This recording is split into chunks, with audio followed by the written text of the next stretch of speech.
नमस्कार, बहुत बहुत स्वागत है आपका सुबह 9 बजे के बुलेटिन में। मैं हूं दीपक डोभाल। सबसे पहले एक नजर इस वक्त की हेडलाइंस पर।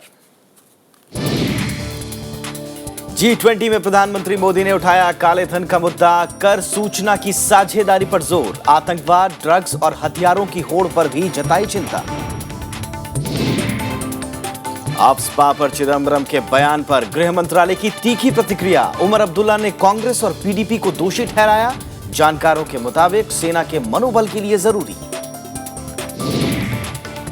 पाकिस्तानी सैनिकों को चीनी प्रशिक्षण पर भारत का विरोध, चीन से उठाया मामला, गृह मंत्रालय ने कहा बर्दाश्त नहीं होगी भारत विरोधी कार्रवाई। जम्मू कश्मीर के दूसरे दौर में 183 उम्मीदवार मैदान में, बीजेपी ने जारी की 16 नामों की चौथी सूची। और विश्व शतरंज के छठे दौर में कार्लसन ने दी विश्वनाथन आनंद को मात। भारत और श्रीलंका के बीच सीरीज का आखिरी वनडे आज, टीम इंडिया की नजर क्लीन स्वीप पर। और अब खबरों को विस्तार से देखते हैं। प्रधानमंत्री नरेंद्र मोदी ने वैश्विक चुनौतियों से निपटने के लिए दुनिया के देशों के बीच आपसी सहयोग बढ़ाने पर जोर दिया है। G20 शिखर सम्मेलन में प्रधानमंत्री ने काला धन, आतंकवाद, ड्रग्स और हथियारों की तस्करी रोकने के लिए आपसी सहयोग को जरूरी बताया है। ऑस्ट्रेलिया के ब्रिस्बेन में G20 शिखर सम्मेलन में प्रधानमंत्री नरेंद्र मोदी ने काले धन के मुद्दे को प्रमुखता से उठाया। प्रधानमंत्री ने कर चोरी के मुद्दों पर सदस्य देशों से दखल की मांग की और कर सूचना साझा करने की सभी पहल का समर्थन किया। प्रधानमंत्री ने कहा कि नई तकनीक ने कर से बचने के नए मौके पैदा किए हैं। ऐसे में उन्होंने साइबर सुरक्षा मजबूत करने पर भी जोर दिया। साथ ही स्वतः जानकारी साझा करने के नए वैश्विक मानक बनाने की जरूरत बताई।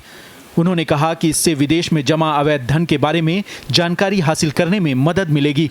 काले धन के अलावा प्रधानमंत्री ने आतंकवाद, ड्रग और हथियारों की तस्करी रोकने पर भी जोर दिया। उन्होंने बड़ी अर्थव्यवस्थाओं के बीच नीतिगत सामंजस्य की जरूरत बताई। प्रधानमंत्री ने कहा कि घरेलू प्राथमिकताओं के बावजूद समन्वित फैसले लंबे वक्त में मददगार साबित होंगे। Bureau report, Rajya Sabha TV. और इससे पहले ब्रिक्स की अनौपचारिक बैठक में भी प्रधानमंत्री नरेंद्र मोदी ने काले धन का मुद्दा उठाया। उन्होंने इसके लिए प्रशासनिक सुधारों पर भी जोर दिया है।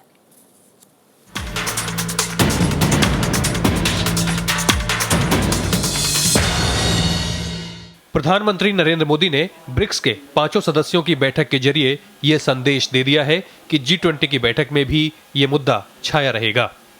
We can promote new models of governance and financing while maintaining the highest banking standards. We should also make it more participatory. We need to work towards their early implementation. प्रधानमंत्री ने आर्थिक सुधार की प्रक्रिया को राजनीतिक दबाव से बचाने की जरूरत बताई है। Efforts should be made to insulate reform process from political pressures. He also added that reform process should lead to simplification of processes and it should lead in by itself to reform of governance mechanisms and governance processes. प्रधानमंत्री ने जलवायु परिवर्तन की बात भी उठाई। उनकी बात का समर्थन अमेरिका के राष्ट्रपति बराक ओबामा ने किया। But in this engagement, we are also encouraging China to adhere to the same rules as other nations, whether in trade or on the seas. And in this engagement, we will continue to be frank about where there are differences.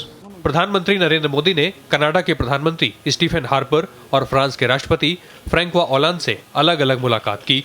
Australia के Brisbane में हो रहे इस G20 शिखर सम्मेलन की शुरुआत यहाँ के मूल निवासियों के बंजारा नृत्य से हुई।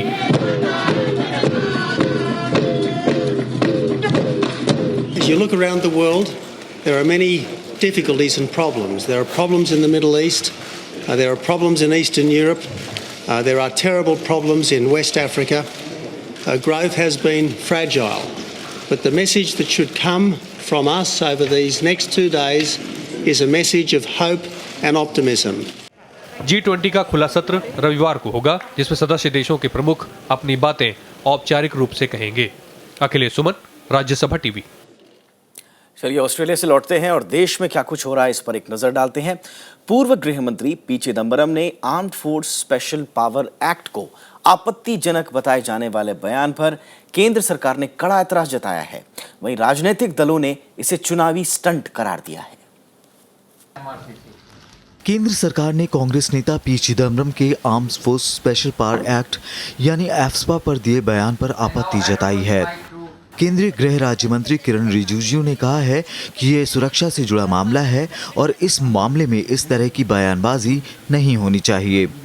सिर्फ एक सरकार का सवाल नहीं है, ये सिक्योरिटी एजेंसीज और बहुत सारा चीज़ों को देख करके ही कानून का लगाना या हटाना इसका फैसला किया जाता है। इसको कोई आप सत्ता से बाहर हो गए और या जम्मू कश्मीर में अभी चुनाव होने वाले हैं, इसके नज़र रखते हुए अगर कोई आप बयानबाजी करे, ये ठीक बात नहीं है। वहीं जम्मू कश्मीर के मुख्यमंत्री ने आरोप लगाया है कि इस मुद्दे पर कांग्रेस और पीडीपी ने उनकी सरकार का साथ नहीं दिया।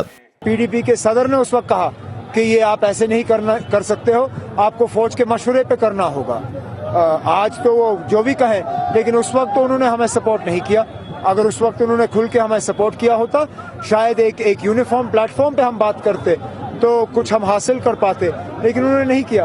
सीपीआई का मानना है कि इस तरह के कानून के अमल पर फिर से विचार होना चाहिए।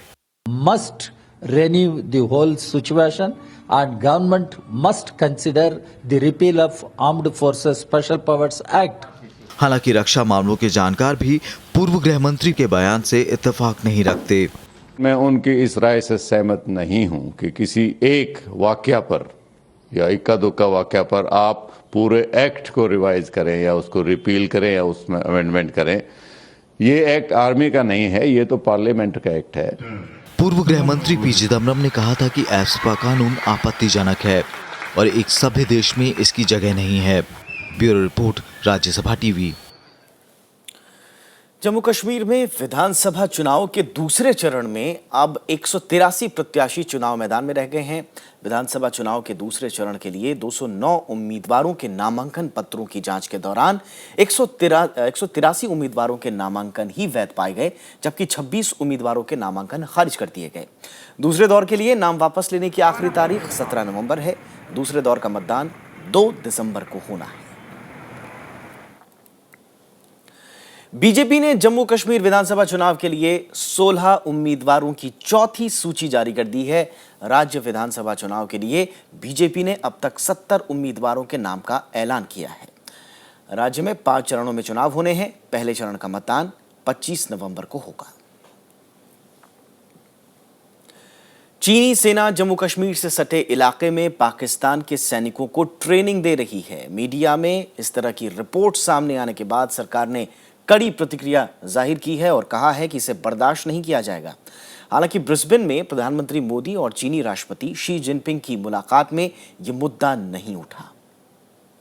बीएसएफ की एक रिपोर्ट में कहा गया है कि जम्मू कश्मीर में राजौरी सेक्टर से सटी अंतर्राष्ट्रीय सीमा पर पाकिस्तानी जवानों को चीनी फौज ट्रेनिंग दे रही है। रिपोर्ट के सामने आने के बाद विदेश मंत्रालय ने इस मामले को चीन के सामने उठाया है। गृह मंत्रालय ने भी साफ कर दिया है कि इस तरह की किसी भी घटना को बर्दाश्त नहीं किया जाएगा।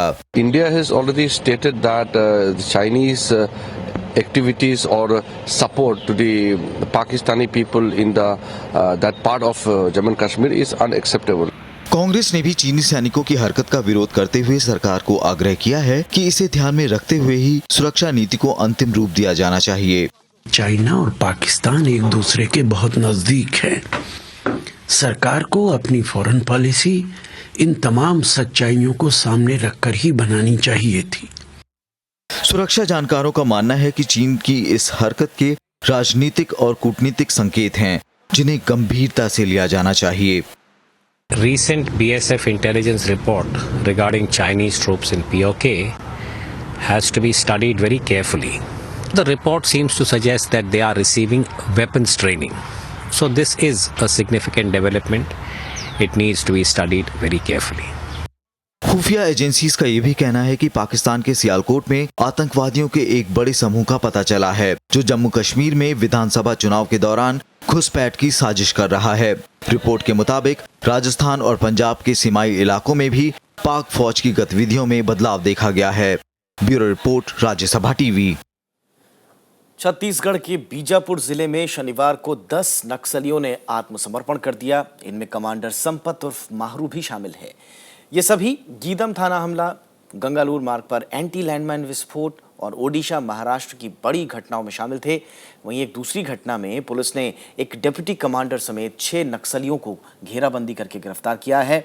आत्मसमर्पण की इस बड़ी कामयाबी के बाद आईजी बस्तर ने कहा कि पुलिस अब सीधी कार्रवाई की जगह नक्सलियों को समझाकर नक्सलवाद खत्म करने का रास्ता अपना रही है। 10 माओवादी अपना विचारधारा छोड़ के प्रजातांत्रिक विचारधारा अपनाए हैं। छत्तीसगढ़ के बिलासपुर में नसबंदी से हुई मौत पर सियासत तेज हो गई है। कांग्रेस जहां राज्य के स्वास्थ्य मंत्री के इस्तीफे की मांग पर अड़ी है, वहीं बीजेपी ऐसे संवेदनशील मसले पर राजनीति नहीं करने की बात कह रही है। कांग्रेस उपाध्यक्ष राहुल गांधी के आरोपों के बाद अब बीजेपी बचाव की मुद्रा में आ गई है। राहुल गांधी ने नसबंदी के दौरान हुई मौतों को सिर्फ लापरवाही ही नहीं बल्कि भ्रष्टाचार का मामला भी बताया था। केंद्रीय स्वास्थ्य मंत्री ने कहा है कि ऐसे संवेदनशील मामलों पर राजनीति नहीं होनी चाहिए। इस घटना के लिए जो मदद चाहिए थे वो पूरी दी है, मैं उसी पर कहूँगा और मुझे लगता है कि ऐसे मानवीय विषय पर राजनीति नहीं करनी चाहिए। इधर कांग्रेस ने मामले को गंभीर बताते हुए राज्य के स्वास्थ्य मंत्री के इस्तीफे की मांग दोहराई है। इसमें सर्जन की गलती नहीं है, इसमें राज्य सरकार की गलती है जिसने ऐसे फार्मास्यूटिकल कंपनीज से जो अनाधिकृत रूप से चल रही थी, जो कि क्वालिटी कंट्रोल नहीं करती थी, उनसे इन्होंने खरीद की है। स्वास्थ्य मंत्री जी को तो तत्काल इस्तीफा दे देना चाहिए, उनके गृह जिले में सब घटना हुई है। इन सब के बीच पीड़ित परिवार के परिजनों का आरोप है कि उन तक सही मायनों में मदद नहीं पहुंच रही है। संवेदनशील मुद्दा ये है कि बच्चे को देखने आज तक न कोई सरकार का आदमी आया है और न ही कोई बच्चे की देखरेख के लिए डॉक्टरी परीक्षण हुआ है। जो 4 महीने का बच्चा है, एक लड़का, उसके ये गरीब परिवार फीडिंग करा के अभी जिंदा रखे हैं। पर प्रशासन में अब संवेदनशीलता होती तो उस बच्चे के इलाज के लिए तो कुछ करते। वहीं सुप्रीम कोर्ट के मुख्य न्यायाधीश HL दत्तू ने भी परिवार नियोजन योजनाओं के क्रियान्वयन को लेकर चिंता जताई है। शुरुआती जानकारियों के मुताबिक महिलाओं की मौत की वजह चूहा मार दवाइयों के इस्तेमाल में होने वाला जिंक फॉस्फाइड हो सकता है। हालांकि रिपोर्ट मिलने के बाद ही किसी नतीजे पर पहुंचा जा सकेगा। परिवार नियोजन ऑपरेशन से बिलासपुर में 17 महिलाओं की मौत हो चुकी है, जबकि अलग अलग अस्पतालों में 122 महिलाओं का इलाज चल रहा है। Bureau report, Rajya Sabha TV. और फिलहाल रुकते एक छोटे से ब्रेक के लिए। ब्रेक के उस पार आपको दिखाएंगे पुतिन ने रूस पर लगे प्रतिबंधों को बेमानी और गैर कानूनी बताया।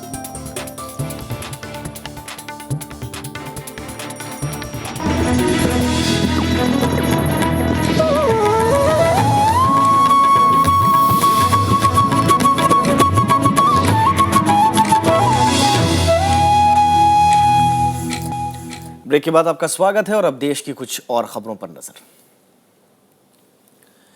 बिहार में 4000 मेगावाट का अल्ट्रा मेगा पावर प्लांट लगाया जाएगा और इसे 4 सालों में पूरा किया जाएगा। केंद्रीय विद्युत राज्य मंत्री पीयूष गोयल ने कहा कि इस प्लांट के लिए कोयले की कमी नहीं होने दी जाएगी। साथ ही मुजफ्फरपुर जिले के कांटी में बिजली उत्पादन निगम लिमिटेड की 110 मेगावाट की दूसरी इकाई ने भी काम करना शुरू कर दिया है। ये केंद्रीय मंत्री पीयूष गोयल ने जानकारी दी है। बॉम्बे हाई कोर्ट ने कोयला आधारित 35 थर्मल पावर प्लांट को सुरक्षा के मुद्दे पर नोटिस जारी किया है। कोर्ट ने जानना चाहा है कि इन प्लांटों के कर्मचारियों के स्वास्थ्य को लेकर आखिर क्या नीति बनाई गई है। कोयला आधारित प्लांट में तेज आवाज होने के चलते कर्मचारियों के सुनने की क्षमता प्रभावित होती है, ये रिपोर्ट मिली थी, और वे उच्च रक्तचाप के साथ साथ रेडिएशन का भी शिकार होते हैं। ऐसी कई बार शिकायतें मिली हैं।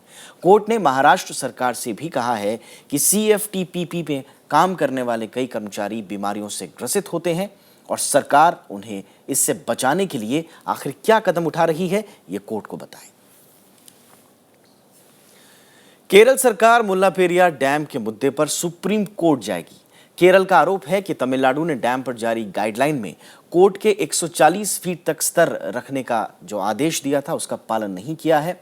सुप्रीम कोर्ट द्वारा गठित कमेटी ने हाल ही में केरल के इस अनुरोध को खारिज कर दिया था, जिसमें कहा गया था कि डैम में वाटर लेवल 136 फीट तक ही रखा जाए। मुल्लापेरियार डैम दोनों राज्यों के बीच तनाव का एक बड़ा कारण है। देश के 54 जिलों में घरेलू गैस सिलेंडर पर नकद सब्सिडी की योजना शुरू हो गई। इससे केंद्र के सब्सिडी बिल में सालाना 8,000 करोड़ की बचत का अनुमान है। 1 जनवरी 2015 से इसे पूरे देश में लागू करने की तैयारी है। केंद्र सरकार ने आज 11 राज्यों के 54 जिलों में डायरेक्ट बेनिफिट ट्रांसफर योजना शुरू कर दी। इसके तहत अब उपभोक्ताओं को एलपीजी सिलेंडर के पूरे दाम चुकाने होंगे। सब्सिडी की रकम उनके बैंक खाते में जमा होगी।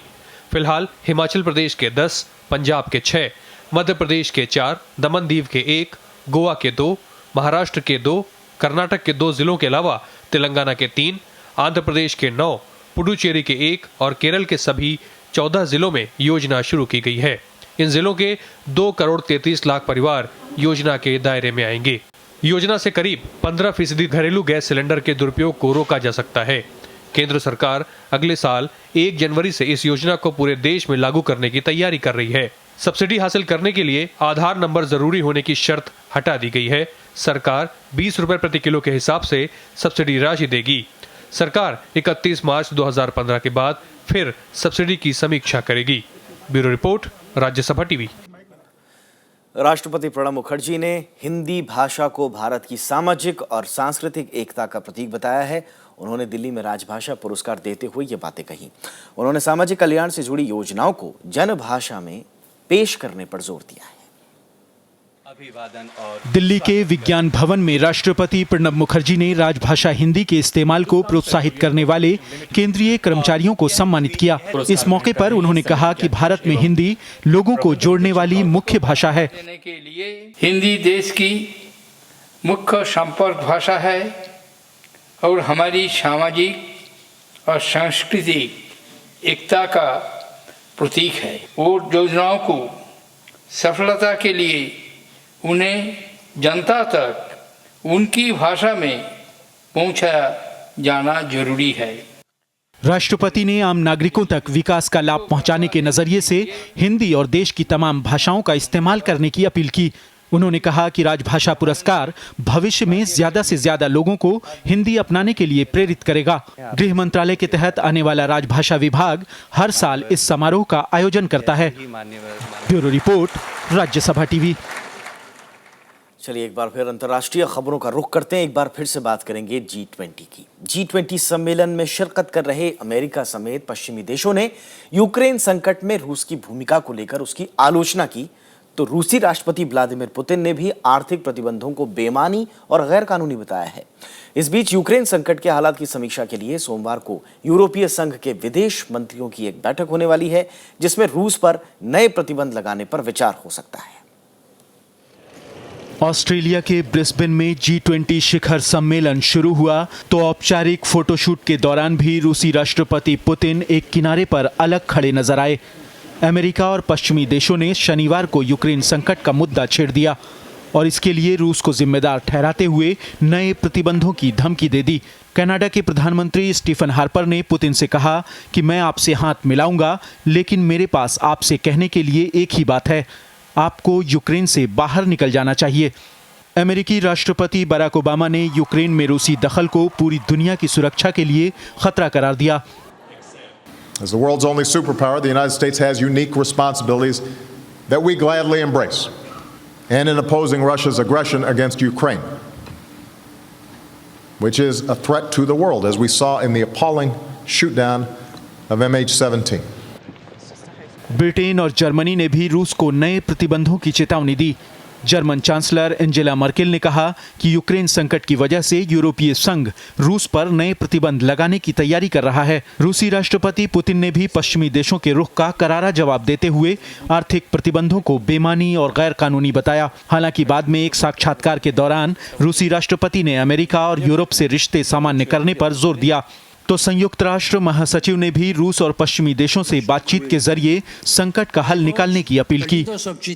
Мы рассчитываем на изменение ситуации к лучшему. Конечно, мы рассчитываем на то, что этот кризис на Украине прекратится. И, конечно, мы хотим нормального взаимоотношения со всеми нашими партнерами, в том числе и в Соединенных Штатах, в том числе и в Европе. Leaders, particularly the United States and European and Russian leaders who are sitting together in G20, they also discuss this matter on the margins of these G20 meetings. इस बीच खबर आई कि पुतिन तय वक्त से पहले शिखर सम्मेलन छोड़कर वापस जाने की योजना बना रहे हैं, लेकिन रूसी राष्ट्रपति के प्रवक्ता ने ऐसी किसी योजना से इनकार किया है। रूसी राष्ट्रपति ने शिखर सम्मेलन से अलग ब्रिटेन के प्रधानमंत्री और फ्रांस के राष्ट्रपति से भी मुलाकात की। द्विपक्षीय बातचीत में भी यूक्रेन संकट पर चर्चा हुई। Bureau report, Rajya Sabha TV. America के सबसे वरिष्ठ सैन्य अधिकारी जनरल मार्टिन डेम्पसी इराक दौरे पर हैं। वो अमेरिकी कमांडरों से मुलाकात करने के लिए वहां पहुंचे हैं। जनरल डेम्पसी इस बात की भी समीक्षा कर रहे हैं कि इस्लामिक स्टेट के लड़ाकों पर अमेरिकी हवाई हमले कितने असरदार रहे हैं। उन्होंने राजधानी बगदाद में इराकी प्रधानमंत्री हैदर अब एबादी से भी मुलाकात की है। मुलाकात के बाद वे इराक के कुर्द इलाके की राजधानी इरबिल गए। जनरल डेम्पसी का यह दौरा ऐसे वक्त में हो रहा है जब इराकी सुरक्षा बलों ने देश की सबसे बड़े तेल शोधक कारखाने से आईएस को खदेड़ने का दावा किया है। भारत और श्रीलंका के बीच आज सीरीज का 5वां और आखिरी वनडे रांची में खेला जाएगा। टीम इंडिया 5 मैचों की सीरीज में क्लीन स्वीप करने के मकसद से मैदान में उतरेगी। वहीं श्रीलंका आखिरी मैच में प्रतिष्ठा बचाने की कोशिश करेगी। इससे पहले कटक, अहमदाबाद, हैदराबाद और कोलकाता में जीत दर्ज कर भारत पहले ही सीरीज पर कब्जा कर चुकी है। टीम इंडिया सीरीज में 4-0 से आगे रही है और अगर इस बार इंडिया क्लीन स्वीप करता है तो ये 32 साल बाद भारत की पहली क्लीन स्वीप होगी श्रीलंका के खिलाफ। मौजूदा चैंपियन नॉर्वे के मैग्नस कार्लसन ने शनिवार को सोची में हुए विश्व शतरंज चैंपियनशिप की छठी बाजी में विश्वनाथन आनंद को मात दे दी है। कार्लसन की 37वीं चाल के बाद आनंद ने हार स्वीकार कर ली। छठी बाजी के बाद अब कार्लसन ने 12 बाजियों के मैच में 3.5 अंक हासिल कर बढ़त ले ली है, जबकि आनंद के 2.5 अंक हैं। कार्लसन ने चैंपियनशिप में आनंद को दूसरी बार हराया है। इससे पहले दूसरी बाजी में आनंद को हरा चुके हैं कार्लसन और दूसरी ओर आनंद अब तक सिर्फ एक बार यानी कि तीसरी बाजी में ही जीत हासिल कर पाए हैं। शेष 3 बाजियां ड्रॉ रही।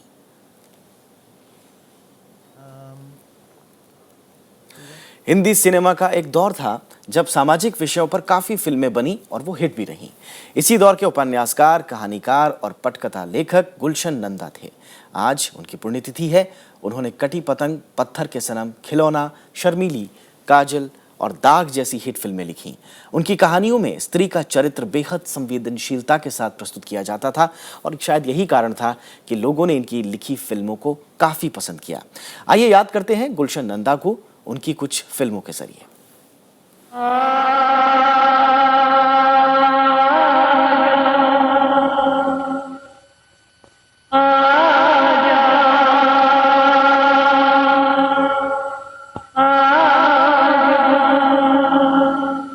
नीलकमल, आखिर तुम्हें आना ही पड़ा। डरो नहीं, यहां और कोई नहीं है, सिर्फ मैं हूं, तुम्हारा चित्रसेन। आपको कविता का भी शौक है? जी था कभी, सिर्फ पढ़ने का ही नहीं, लिखने का भी। आखिरी गीत लिखा था, वो भी अधूरा रह गया। ना कोई तरंग है, ना कोई उमंग है, मेरी जिंदगी भी क्या एक कटी पतंग है। विजय बाबू, नाश्ता।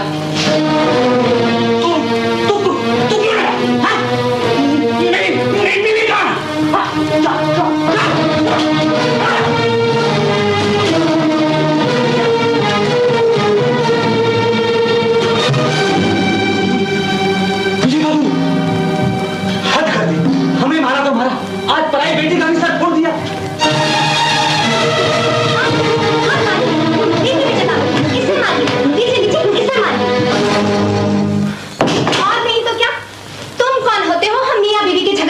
वाले।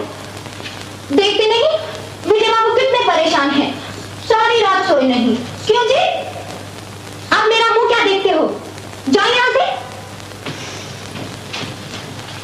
आप मेरी आबरू बचाएं, मेरे माथे पर कलंक न लगने दें, मेरी मांग में सितारे भर दें। मैं ये सोचकर काम काम जाती हूँ, अगर उस दिन आप ना आते तो मेरा क्या होता। नहीं, अच्छे मौके पर ऐसी बातें नहीं सोचती। हमें तो शुक्रगुजार होना चाहिए जिंदगी का जो एक दूसरे के करीब लाए। इस यादगार को बाकी रखने के लिए एक छोटी सी भेंट। तुम कहा करती थी ना कि मैं मुक्ता को भूल जाऊं, इसलिए कि डाइवोर्स के बाद एक मरे हुए रिश्ते को धोने से क्या फायदा। तुम यही कहा करती थी ना। किसके खर्च है ये? किसके आंसू है ये? किसकी बेबसी, किसकी आय है ये? बोलो। खामोश क्यों? जवाब दो। और इसी के साथ इस बुलेटिन में इतना ही, लेकिन चलते चलते एक नजर हेडलाइंस पर। G20 में प्रधानमंत्री मोदी ने उठाया काले धन का मुद्दा, कर सूचना की साझेदारी पर जोर, आतंकवाद, ड्रग्स और हथियारों की होड़ पर भी जताई चिंता।